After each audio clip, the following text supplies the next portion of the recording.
ಶಾಮನೂರು ಶಿವಶಂಕರಪ್ಪ ಅವರ ನಿಧನದಿಂದ ತೆರವಾಗಿರುವ ದಾವಣಗೆರೆ ದಕ್ಷಿಣ ಕ್ಷೇತ್ರದ ಟಿಕೆಟ್ ಹಂಚಿಕೆ ವಿಚಾರಕ್ಕೆ ಸಂಬಂಧಪಟ್ಟಂತೆ ಕಾಂಗ್ರೆಸ್ನಲ್ಲಿ ಟಿಕೆಟ್ಗಾಗಿ ಭಾರಿ ಪೈಪೋಟಿಗೆ ನಡೀತಾ ಇದೆ. ದಾವಣಗೆರೆ ದಕ್ಷಿಣ ಕ್ಷೇತ್ರದ ಟಿಕೆಟ್ ಹಂಚಿಕೆಯ ವಿಚಾರ ತೀವ್ರ ಸ್ವರೂಪ ಪಡ್ಕೊಳ್ತಾ ಇದೆ. ಒಟ್ನಲ್ಲಿ ಟಿಕೆಟ್ ನಮ್ಮ ಕುಟುಂಬಕ್ಕೆ ಸಿಗಬೇಕು ಅಥವಾ ಅಲ್ಪಸಂಖ್ಯಾತ ಅಥವಾ ಮುಸ್ಲಿಂ ಸಮುದಾಯಕ್ಕೆ ಸಿಗಬೇಕು ಅನ್ನುವಂಥ ಪೈಪೋಟಿ. ಅಲ್ಪಸಂಖ್ಯಾತ ಸಮುದಾಯಕ್ಕೆ ಟಿಕೆಟ್ ನೀಡಿ ಅಂತ ಬೇಡಿಕೆ ಇಟ್ಟಿದ್ದಾರೆ. ಟಿಕೆಟ್ ನೀಡಬೇಕು ಅಂತ ಹಲವರು ಪಟ್ಟು ಹಿಡಿದಿದ್ದಾರೆ. ಟಿಕೆಟ್ ನೀಡಬೇಕು ಅಂತ ಒಂದು ಕಡೆ ಮುಸ್ಲಿಂ ಸಮುದಾಯದಿಂದ ಕೂಡ ಪಟ್ಟು ಹಿಡಿಯಲಾಗಿದೆ. ಎಂಎಲ್ಎ ಅಬ್ದುಲ್ ಜಬ್ಬರ್ಗೆ ಟಿಕೆಟ್ ನೀಡಿ, ಜಬ್ಬರ್ಗೆ ಟಿಕೆಟ್ ನೀಡೋದಕ್ಕೆ ಸಮುದಾಯ ಪಟ್ಟು ಹಿಡಿದು ನಿಂತಿದೆ. ಇನ್ನು ಪುತ್ರನಿಗೆ ಟಿಕೆಟ್ ನೀಡಿ ಅಂತ ಸಚಿವರ ಪಟ್ಟು. ಸಚಿವ ಎಸ್ ಮಲ್ಲಿಕಾರ್ಜುನ ಅವರ ಮಗ ಸಮರ್ಥ್ಗೆ ಟಿಕೆಟ್ ಕೊಡಿ ಅನ್ನೋದಾಗಿ ಪಟ್ಟು ಹಿಡಿದು ಕುಳಿತುಕೊಂಡಂತೆ ಕಾಣಿಸ್ತಾ ಇದೆ. ಜೊತೆಗೆ ಮುನಿಸಿಕೊಂಡಂತೆ ಕಾಣಿಸ್ತಿದೆ. 3 ದಿನಗಳಿಂದ ಸದನಕ್ಕೂ ಕೂಡ ಹಾಜರಾಗ್ತಿಲ್ಲ, ಗೈರಾಗಿದ್ದಾರೆ. ಉಸ್ತುವಾರಿ ಸಮಿತಿಯ ಸಭೆಗೂ ಕೂಡ ಮಲ್ಲಿಕಾರ್ಜುನ ಗೈರಾಗಿರೋದು ಗೊತ್ತಾಗ್ತಾ ಇದೆ. ಒಂದು ಕಡೆ ಅವರ ಮಗ ಸಮರ್ಥ್ಗೆ ಟಿಕೆಟ್ ಕೊಡಿಸ್ಬೇಕು ಅನ್ನೋದು, ಬಟ್ ಕಾಂಗ್ರೆಸ್ನ ಲೆಕ್ಕಾಚಾರ ನಮಗೆ ಗೊತ್ತಿದೆ. ಅಲ್ಪಸಂಖ್ಯಾತ, ಹಿಂದುಳಿದ, ದಲಿತ ಅಸ್ತ್ರವನ್ನ ಪ್ರತಿ ಬಾರಿಯೂ ಪ್ರಯೋಗ ಮಾಡ್ತಾರೆ ಅಂಡ್ ಆಲ್ಸೋ ಅದು ವರ್ಕೌಟ್ ಆಗತ್ತೆ. ಹಾಗಾಗಿ ಸಿಎಂ ಸಿದ್ದರಾಮಯ್ಯ ಅವರು ಸೇರಿದಂತೆ ಡಿಸಿಎಂ ಡಿಕೆ ಶಿವಕುಮಾರ್ ಅವರ ಮೇಲೆ ಮುನಿಸಿಕೊಂಡಂತೆ ಕಾಣಿಸ್ತಾ ಇದೆ.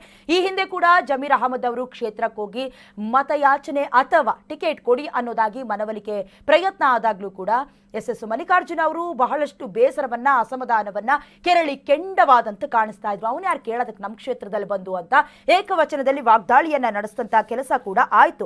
ಸೊ ಹಾಗಾಗಿ ಒಂದು ಕಡೆ ಮುಸ್ಲಿಮರ ಪಟ್ಟು ಹಿಡಿದಿರೋದು, ಇಲ್ಲ ಅಂತ ಹೇಳಿದ್ರೆ ಮುಂದೆ ಬರುವಂತ ವಿಧಾನಸಭೆ ಎಲೆಕ್ಷನ್ ಇದೆಯಲ್ಲ ಅಲ್ಲಿ ತೋರಿಸ್ತೀವಿ ನಾವು ಯಾರು ಅನ್ನೋದಾಗಿ ಕೂಡ ಕೆಲವೊಂದಷ್ಟು ಹೇಳಿಕೆಗಳು ಹರಿದಾಡಿತ್ತು.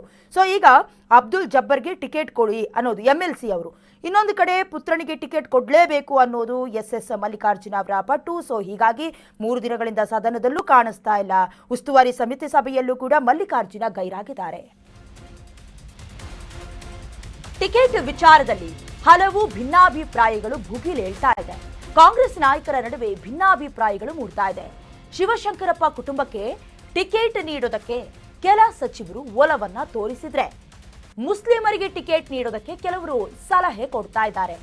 ಕೆಲ ಸಚಿವರಿಂದ ಮುಸ್ಲಿಮರಿಗೆ ಟಿಕೆಟ್ ನೀಡೋದಕ್ಕೆ ಸಲಹೆ ಕೇಳಿ ಬರ್ತಾ ಇರುವುದು ಯಾವ ಕಾರಣಕ್ಕೆ ಅಂದ್ರೆ ಅಲ್ಲಿ ಮುಸ್ಲಿಂ ಸಮುದಾಯ ಹೆಚ್ಚಾಗಿರೋದ್ರಿಂದ, ಜೊತೆಗೆ ಶಾಮನೂರು ಶಿವಶಂಕರಪ್ಪ ಅವರು ಕೂಡ ಕೆಲಸಗಳನ್ನ ಕೂಡ ಅವರಿಂದ ಮಾಡಿಸ್ತಾ ಇದ್ರು.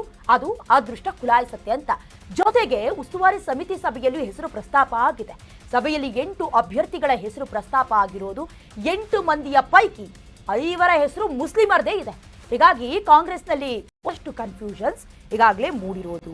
ಒಂದು ಕಡೆ ಮುಸ್ಲಿಂ ಭಾಗದ ಅಥವಾ ಮುಸ್ಲಿಂ ಸಮುದಾಯವನ್ನ ಅದೃಷ್ಟ ಅಂತ ನಂಬ್ತಾ ಇದ್ರು ಶಾಮನೂರು ಶಿವಶಂಕರಪ್ಪ ಅವರು ಅನ್ನೋದು ನಿಮಗೆ ಗೊತ್ತಿದೆ. ಯಾವುದಾದ್ರೂ ಒಂದು ಒಳ್ಳೆ ಕೆಲಸ ಆಗಬೇಕಂದ್ರೆ ಅವ್ರ ಹತ್ರ ಹೋಗಿ ಒಂದು ಕಾಯಿನೋ ಅಥವಾ ಪೂಜೆನೋ ಮಾಡಿಸ್ಕೊಂಡು ಬರ್ತಾ ಇದ್ರಂತೆ. ಪೂಜೆ ಇನ್ ದ ಸೆನ್ಸ್ ಅದಕ್ಕೆ ಸಂಬಂಧಪಟ್ಟ ಹಾಗೆ ಒಂದು ಶಾಸ್ತ್ರೋಕ್ತವಾಗಿ ಬಿಲೀವ್ ಮಾಡ್ತಾ ಇದ್ರು ಅಂತ. ಸೊ ಹಾಗಾಗಿ ಮುಸ್ಲಿಂ ಸಮುದಾಯ ಹೆಚ್ಚಾಗಿದೆ. ಜೊತೆಗೆ ಒಟ್ನಲ್ಲೇನು ಪಕ್ಷ ಗೆಲ್ಲಬೇಕು, ವ್ಯಕ್ತಿಗಿಂತ ಪಕ್ಷ ಇಂಪಾರ್ಟೆಂಟ್ ಅನ್ನೋದು ಕಾಂಗ್ರೆಸ್ನ ಅಜೆಂಡಾಗಳಲ್ಲಿ ಒಂದು.